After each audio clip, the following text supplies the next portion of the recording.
Everyone, welcome back to my channel. कैसे हो आप सभी? आई एम श्योर कि आप सभी लोग ठीक होंगे। तो चलिए हम लोग आज का वीडियो स्टार्ट करते हैं। आज के वीडियो में हम लोग जो है डिस्कस करने वाले हैं prevention and control of brucellosis. ठीक है, प्रीवियस वीडियो में हम लोग ने इसकी definition, route and mode of transmission देखा था।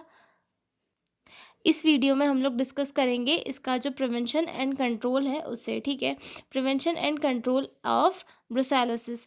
Since animals are primary source of infection, controlling brucellosis is livestock is key to preventing human cases. मतलब जो है ब्रुसेलोसिस एक जेनेटिक डिसीज़ है। जेनेटिक डिसीज़ मतलब क्या, कि जो एनिमल्स है, एनिमल्स के थ्रू ह्यूमंस में आती है। तो इसके इन्फेक्शन प्रिवेंशन के लिए सबसे मेन की चीज़ क्या है कि हमें जो है एनिमल्स को जो है ब्रुसेलोसिस से प्रिवेंट करना है, जिसके थ्रू ह्यूमंस में इसके जो केसेस है वो अपने आप ही कम हो जाएंगे। ठीक है, सब तो इसमें सबसे फर्स्ट आता है कि फर्स्ट पॉइंट हमने लिखा है कि हम लोग एनिमल्स में ब्रुसेलोसिस को कैसे कम कर सकते हैं। ठीक है, vaccinate live stock like cattle, got and ship using approved vaccine. For example के लिए RB51 स्मॉल रूमिनेंट्स। वैक्सीनेशन के थ्रू जो बैक्टीरिया है उसके स्प्रेड को या फिर ट्रांसमिशन को रोका जा सकता है। वैक्सीनेशन जैसे कि RB51 जो है का यूज़ करके जो है एनिमल्स को और डिसीज़ के स्प्रेड से बचाया जा सकता है। ठीक है, उसके बाद regular vaccination reduce infection and animals and thus prevent transmission to humans. Vaccinations के थ्रू जो है जो एनिमल्स है उनमें जो है इन्फेक्शन कम होगा, और इन्फेक्शन अगर एनिमल्स में कम हो जाएगा तो उसके थ्रू जो है ह्यूमंस में अपने आप ही इसका स्प्रेड कम हो जाएगा। ठीक है, उसके बाद आता है regular test, screening and testing. जो conduct routine serological test to detect infected animals. Animals that test positive should be isolated or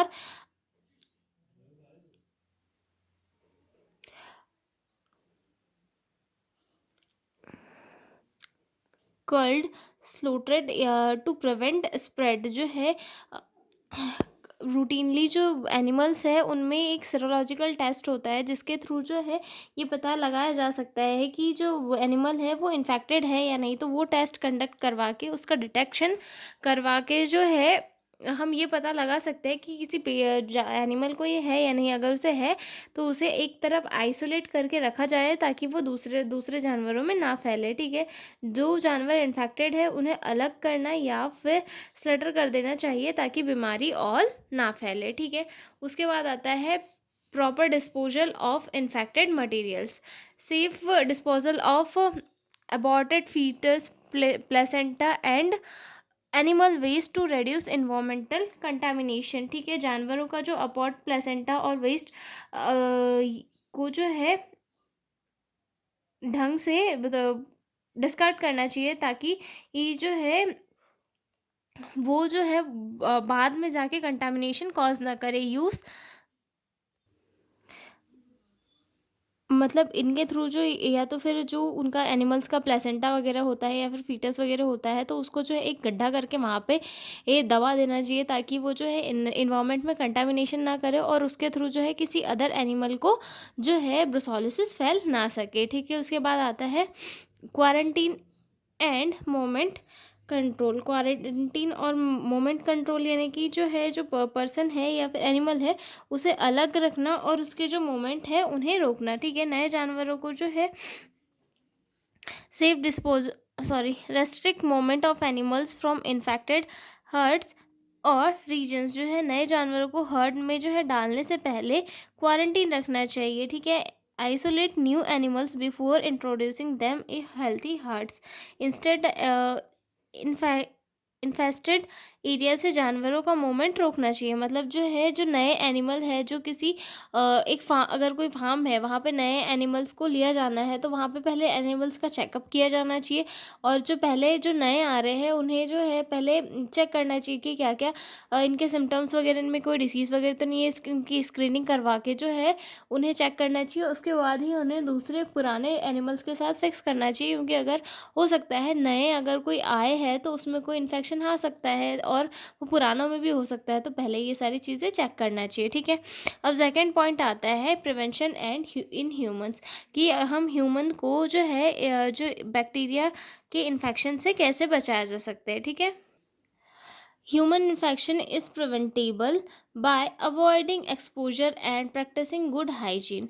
human infection जो है काफ़ी इससे प्रिवेंट किया जा सकता है, मतलब जो है एक अच्छी मेंटेन्ड हाइजीन प्रैक्टिस को जो है यूज़ करके जो है इन्फेक्शन से प्रिवेंट किया जा सकता है, ठीक है। जैसे कि अगर अच्छी बेहतर हाइजीन वगैरह जो प्रैक्टिसेस होती है, जैसे कि ग्लव्स यूज़ करना, प्रॉपर सैनिटाइजेशन, हाइजीन मेंटेन करना, तो इसके थ्रू जो है एक प्रॉपर लाइफ को मेंटेन किया जा सकता है और इन्फेक्शन से बचा जा सकता है, ठीक है। Avoid consumption of unpasteurised dairy product, drink only pasteurised milk and consume dairy products made from pasteurised milk. मतलब जो है ऐसे प्रोडक्ट जो अनपॉस्चराइज्ड है, अनपॉस्चराइज्ड प्रोडक्ट को अवॉइड करके पॉस्चराइज्ड चीज़ों को यूज़ करना, ताकि उनमें बैक्टीरिया प्रेजेंट ना हो, तो उसके थ्रू जो है ह्यूमंस को प्रिवेंट किया जा सकता है ऐसे डिसीजेज से, ठीक है। Educate the community about risk of raw milk and traditional dairy products.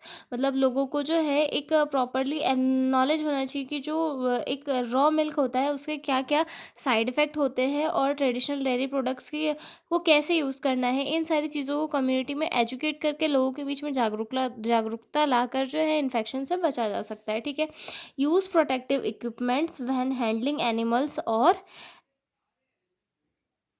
Animal products. जो है जब एनिमल्स प्रोडक्ट या फिर एनिमल्स को अगर हैंडल कर रहे हैं, तो उस टाइम पे प्रोटेक्टिव इक्विपमेंट्स का यूज़ करके ये भी बचा जा सकता है। Wear gloves, mask and protective clothing when dealing with animal, specially during birthing वैनेटरी प्रोसीजर्स। मतलब जो हम जब कोई वैनेटरी सॉरी वेटनरी डॉक्टर्स वगैरह है, या फिर अदर कोई भी ऐसा पर्सन है जिसे जो है एनिमल के डिलीवरी वगैरह में वहाँ पे वर्क करना है, या फिर जो है कोई भी ऐसा भी वर्क करना है जो रिलेटेड टू एनिमल है, तो वहाँ पर जाने से पहले जो है प्रॉपर ग्लव्स, मास्क वगैरह या फिर प्रोटेक्टिव क्लॉथ्स वगैरह पहन के जाए, जिससे जो है वो इन्फेक्शन से बचे और साथ ही साथ बैक्टीरिया से भी बच सकता है, ठीक है। Proper wound care and covering cuts to prevent bacteria entry.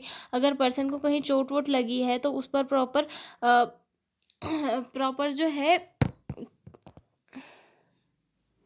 Cover करके रखना, जिससे कि बैक्टीरिया वहाँ पर इंटर नहीं कर सके, क्योंकि कट वगैरह अगर रहता है तो उसके उसके कारण क्या होता है, बैक्टीरिया किसी पर्सन के अंदर इंटर कर सकता है। तो वहाँ जाने से पहले जो है प्रॉपर वाउंड केयर वगैरह करना, ताकि बैक्टीरिया अंदर इंटर ना कर पाए, ठीक है।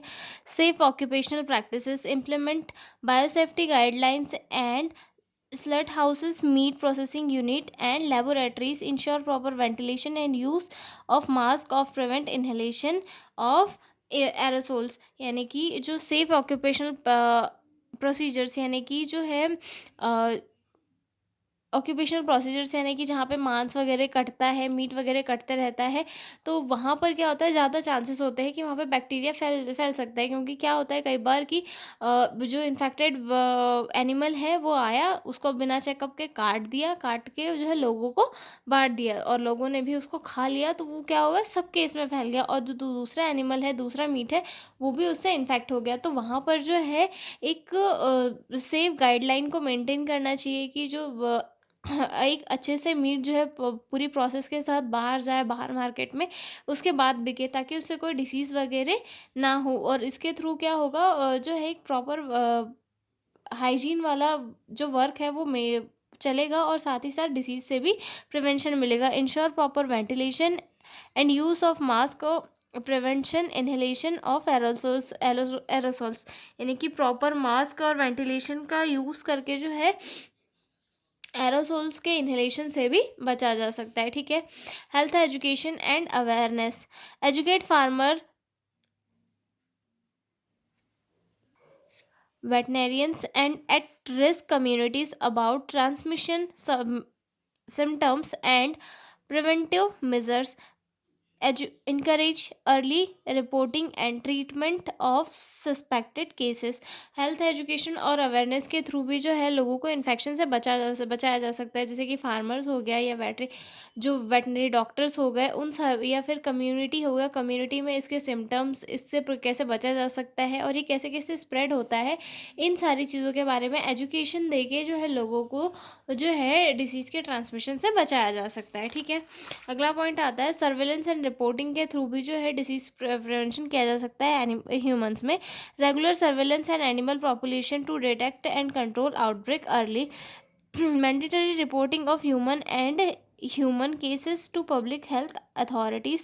data collection help in planning control strategies and resource allocation. Surveillance और जो रिपोर्टिंग है उसके थ्रू भी जो डाटा कलेक्शन करके चीज़ों को कलेक्ट किया जा सकता है और चीज़ों को आउटब्रेक होने से पहले अर्ली डिटेक्शन और ट्रीटमेंट किया जा सकता है। ठीक है, treatment to reduce transmission, early diagnosis and treatment of infected human, reduce the spread and complications, adherence to full course of antibiotic, prevent relapse and further transmission। और ट्रीटमेंट और treatment एक बहुत अच्छा ये है कि जो ट्रांसमिशन है उसे रिड्यूस कर दिया जाए। जैसे अगर कोई पर्सन है उसे ऐसे सिम्टम्स दिखाई दे रहे हैं तो उस तुरंत जल्दी से जाके अपना ट्रीटमेंट करवाना चाहिए। ट्रीटमेंट करवाने के साथ ही साथ जो है उसे प्रॉपर एंटीबायोटिक का जो भी डोज है उसे प्रॉपर टाइम पे लेना चाहिए। टाइम पे लेने के साथ ही साथ जो ताकि जो बैक्टीरिया है वो फर्दर डेवलप ना हो सके और फर्दर उसका जो ट्रांसमिशन है वो ना हो सके। ठीक है, उसके बाद आता है environmental control, proper sanitation and hygiene in farms and slaughter houses, control rodent people at that might carry the bacteria, disinfect premises the equipment regularly. जो इन्वायरमेंटल कंट्रोल है कि जैसे जो स्लट हाउसेस है यानी कि कसाई घर है वहाँ पे प्रॉपर सैनिटेशन हाइजीन को मेंटेन करके जो है बैक्टीरिया के ट्रांसमिशन से प्रिवेंट किया जा सकता है। प्रॉपर सैनिटेशन से जो रोडेंट पॉपुलेशन है उनको कंट्रोल करके बैक्टीरिया को जो है ट्रांसमिट होने से प्रिवेंट किया जा सकता है। ठीक है, तो ये हमारा क्वेश्चन हो गया है प्रिवेंशन ऑफ बैक्टीरिया ब्रुसोलिस वाला। तो अब हम मिलेंगे अगले वीडियो में एक नए क्वेश्चन के साथ, तब तक के लिए बाय बाय।